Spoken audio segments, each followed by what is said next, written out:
My dad came from France. My mother was born here in San Francisco during the earthquake.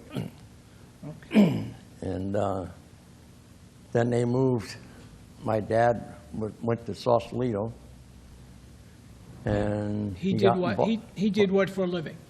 He actually had the first motorized taxi cab in Sausalito. And then he met my mom, and they were married. And then my dad, my grandparents, and then bought the laundry here in Fairfax. And ever since then, we've been living in Fairfax. So how old were you when you came to Fairfax, when they moved to Fairfax? I was born here in Fairfax. Oh, you were born? I was born in Ross, but I was in Fairfax at the time. That was in 1926. Okay. So. Any brothers or sisters? I have a sister. She's living in San Anselmo. She married Jimmy Turini from San Rafael, which Jimmy's brothers were in the fire department in San Rafael at that time. And that was about it on that. Are you the oldest or youngest? I'm the oldest, yes. Yeah, My sister's younger than I am. Okay. Where did you go to school, starting in? I went to school here in Fairfax, and then there for a couple of years I went to Marin. I can't even remember the name, but Marin School for Boys in Fairfax. It's now the Over-in-Town Country Club, when that was a school there. And then I went to TAM. How did you get from Fairfax to TAM every morning? At that time, we were driving. I remember that. We were driving down to TAM. Okay. So they had the buses, and the trains just stopped at that time. Then they put the buses in. So as a kid growing up, you still had the trains coming through town? Oh, yeah. The trains were still coming through Fairfax, and they stopped at, actually they stopped in Manor was the last stop at that time. I don't remember them going over the hill. Yeah. Well, what was it like being a kid in Fairfax, growing up in Fairfax? Just a small community, that's all. Everybody knew you, right? Everybody knew everybody else. There wasn't too many people here. And what do you think the population was? When you. Bill, I would have no idea. I really don't remember. 5,000 maybe. I don't even think it was 5,000. Yeah. Because I can remember some of the picnics here they had here in Fairfax Park. Right. They had the accordion club and South of Market, some other groups there coming. And the town went to about 2,000 people at that time. So just in the group coming over on the trains, the whole town was just loaded with people from outside the town here. They're from San Francisco all over. Between high school and going into the service, did you have the opportunity to have any jobs? I worked here in Fairfax in a grocery store for a while, and then of course I went to TAM, and I left TAM, and I went up to Mare Island as an apprentice, and that was in 43. I went to Mare Island, and I started an apprenticeship. And I worked on my apprenticeship, then I left there and I went, then I went in the service. Then I came back out in the service in 46, and I went back to finish my apprenticeship at Mare Island, and I got my papers, and then after that I came in here and I got involved in the fire department. Someone was working with my dad. My dad had a cleaning shop at the time, and one of his helpers was Bob Cortelio. And Bob was a fireman here, and he was actually a captain here in Fairfax. And he got me involved in in the fire department in 1950. And then Was that were you a as volunteer? volunteer, as a Okay. volunteer in 1950. And then, I think after that, And how did you, then you became a paid man when? I Full-time. became a paid man in 1957. No. At that time, if you could remember, what was your work hours in 57? Oh, boy. About, you know, I'm pretty sure it was a 96-hour week. I think we were working 24 on, 24 off, 24 off, and I think we had 1 day a week off, or not quite, a little better than a week. And then we went to an oddball shift where we worked, I'm not sure of it, but I think it was either 5 or 6 days straight. Then you had 2 days off. And then we finally dropped down, was it 76? Somewhere around there. I forget exactly what it was. Then finally we wound up with the 56-hour week. So, do you recall what you made a month when you first got on? I don't remember, Bill. Yeah. I really don't know. No. It wasn't a lot. No, not with it getting today, anyway. And when you got hired, who was your fire chief? When I was hired, Charlie Thornton was fire chief, and then they had Frank Harrison and Bob Cortellia, and I was the fourth man in. And I am assuming that when you worked a 24-hour, you were by yourself. Not at first. I worked for almost a year. They had me working with another person. Either Charlie was working the shift that time, Right. Frank was working a shift, and Bob was working a shift. And then I was working like it'd be Monday, Wednesday, and Friday, and a Saturday with somebody else. And then finally, Bob, after I think it was almost a year, Bob got sick. And then I went on full-time, and then I was working by myself on shifts. And then finally we got the volunteers to come in. I think it's about a year later, we finally got volunteers, what we call sleepers, that come in on a Friday night and work Friday night to Saturday and Saturday night to Sunday night. Okay. So that was, But even there was still a paid man on duty over the weekend, right? I was paid man. Yeah. Yes. So come Saturday and Sunday, there would be a sleeper and a paid man. Yes, Okay. right. There was never a time there was not There a was always paid- a paid man always a on. paid man, Yeah, and then they had the sleepers come in, Right. which were our volunteers Yeah. at the time. Okay. What kind of training did you get when you first come? What was the training like? The training at that time was all state training. I remember, you probably remember Harvey Gruber, and I can't remember some of the other ones, but Harvey Gruber was the biggest man that came in and did all the training for almost all the departments in the county, I guess. Yes, No. yeah. White coveralls? Pardon? White coveralls? He wore white coveralls? And he No, lived in- he we lived didn't in- wear white coveralls. You didn't? We had, I think all we wore were black jeans and a blue shirt or a silver shirt, you know. Yeah. We didn't have the gear we have today. But that's, No. no. So what was it like working for Charlie? Working. For Charlie, the chief? Charlie was a good man. I mean, he helped out an awful lot. He was always there to help you do anything. He's always showing you something. Very, very conscious of the whole city. I mean, he was really concerned about the city's functions.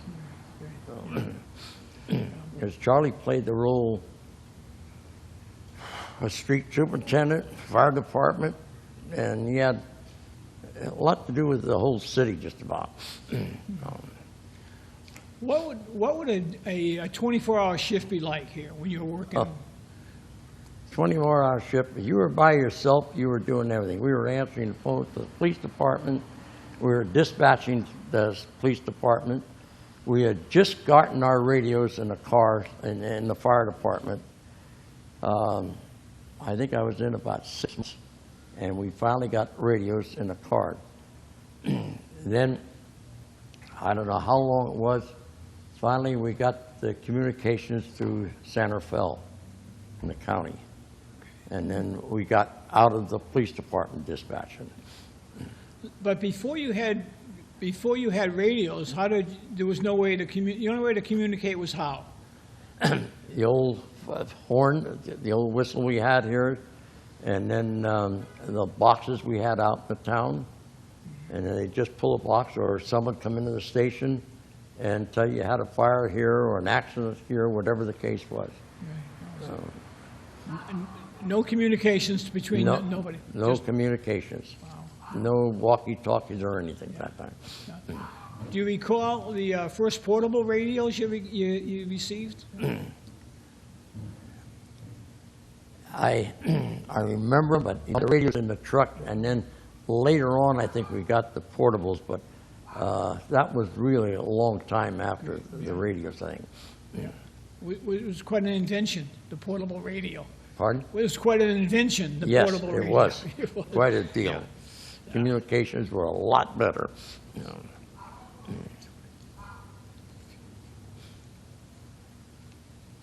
What kind of benefits did you have when you first come on board, if any?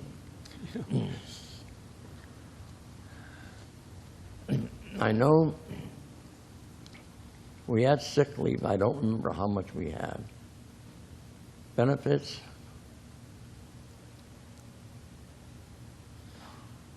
Probably just Social Security, you think? Yeah, we had Social Security. We had that until, I believe it was 62. Yeah, in 62, and we opted out of Social Security.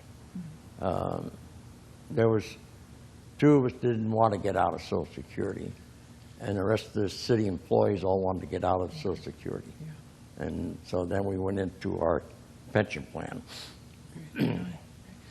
I want to go back a little bit to your service time. All right.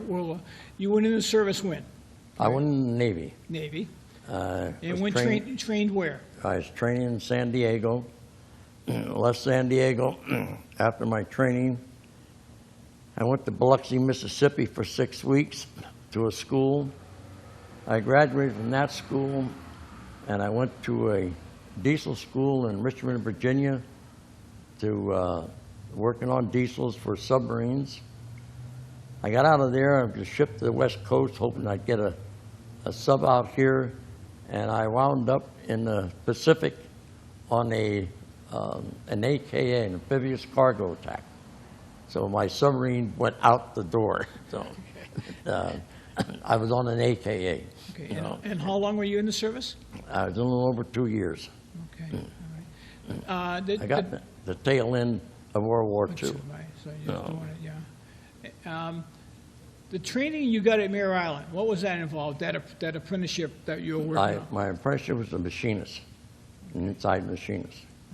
That's working on lathes and milling machines and stuff like that. So when you came to work for Fairfax, you brought with you a lot of talents. Just machine work. That's about it. That's Diesel engines? Pardon? A little bit about diesel engines? Yeah, but we didn't have Yeah, diesels. that's- yeah. No, the diesels I had was working on. They were the big ones, you know. Okay. So, in my lifetime in the fire department, we didn't have a diesels. Oh. Fairfax always kept to the gas. Gas. And when we consolidated with San Anselmo, was the first experience I had with diesels. All right. I had a question. Missed it. Tell me about the first aid training and what you and George Hedemer did for the county as it relates to what was now called EMT paramedic kind of training here in Fairfax. It started out, Geez, I can't think of their names now. Oh, pardon? Yeah. Oh, Yeah. I can't, you probably remember the name. He was really active in Red Cross. He lived here in Fairfax, as a matter of fact. Up on, Tom Lark. huh? Tom Lark. Tom Lark, yeah. Tom Lark was the big first aid Right. man. So, and then there was Peggy Flack? Flax, F-L-A-X. Yeah, Lived in yeah, Ross. Peggy Flack. She lived in Ross, and they were our biggest training Okay, in our department. Right. I know that. yeah. So, But did you and George take on any other additional training for the county, for the for the fire service? no, just any school that came through, we Yeah. went and Yeah, we took did. care of it with Yeah. Charlie. Yeah. Charlie and George took over, and then he was really active in a lot of things in the county here. Right, yeah. So, I know you were a member, first member of the training officers. You were in the first meeting we had at yeah, Kentfield. I was one of them. Yeah, Geez, I don't remember all of them in there right now, but it was an experience. yeah. So, So.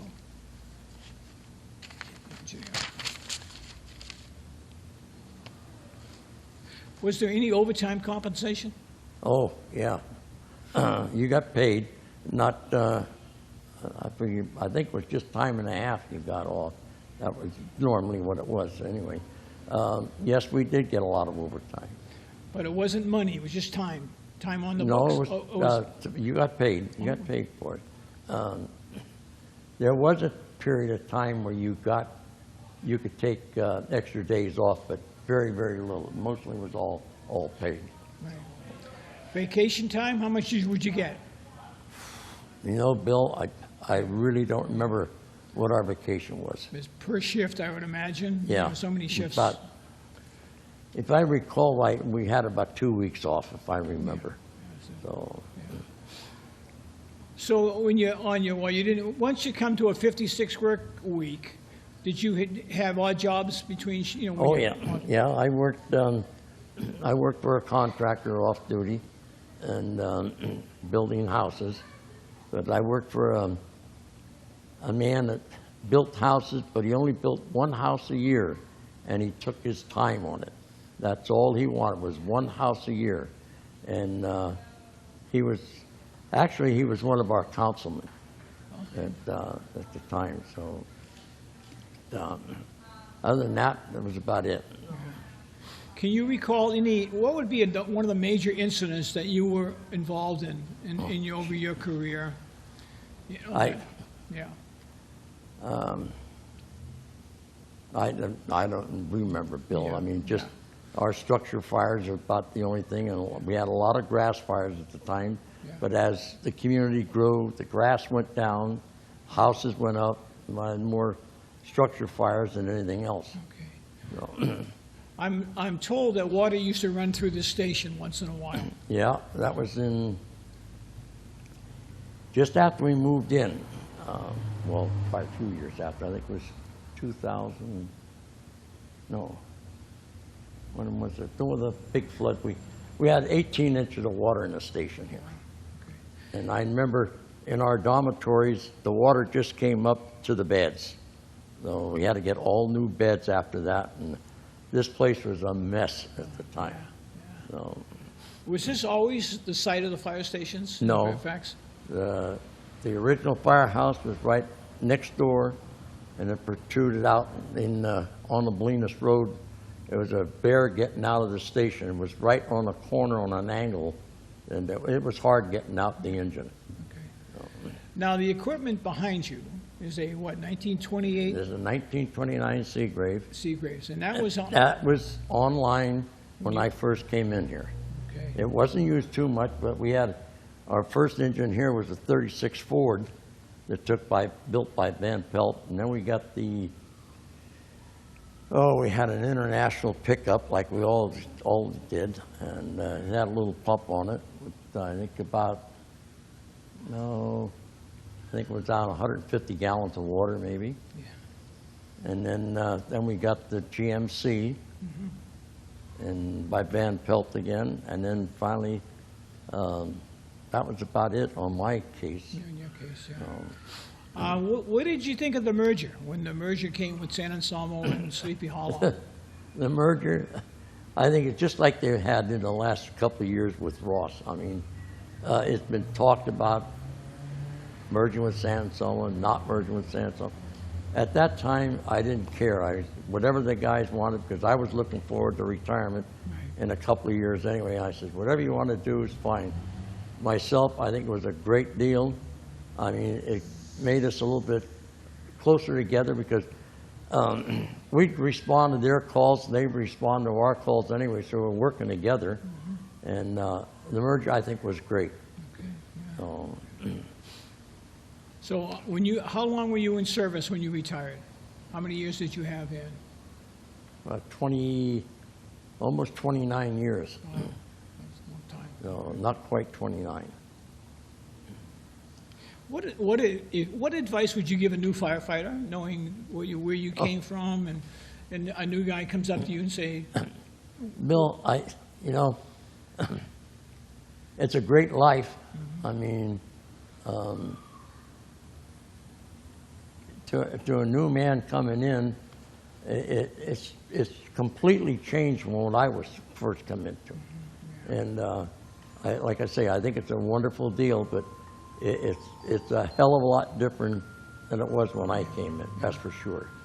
okay. But as far as recommending, I don't know what to say to him. Yeah. Just good luck to it. So when you came on board, was there any training? Did they give you training when you were Yeah, on? we had training. Charlie put on training. We had about at least 3 or 4 drills a month. And normally it was on a weekend, because and then we trained in station. But there's not a hell of a lot you can do training with one man on duty, and the chief's always busy. So, and he actually was on shift at the time I came in. Yeah. So, and then you just had to take care of everything. Yeah, it's kind of difficult. It's kind of strange to think back when you and I started working. We were the only guys in the station for 24 hours. Right. The No. little things in life you took for granted. Yeah. No, so now you're living up in Arnold. In Arnold, yes. What drew you up there? How'd you get up to Arnold? Fairfax? My wife found a spot up there, and she was always going up there years ago, and she liked it. And we went up there quite a bit of time, and one day we were cruising around, and we found a house up there we liked, so we got it. That was it. Okay. So now that you're retired, how do you fill your time? You travel? You got hobbies? I do traveling. I fool around. I'm involved in a lodge up there, and just that's about it. Yeah. Just enjoying life. Oh yes, definitely. I would. All right. No, Yeah. Me it's a too. great life.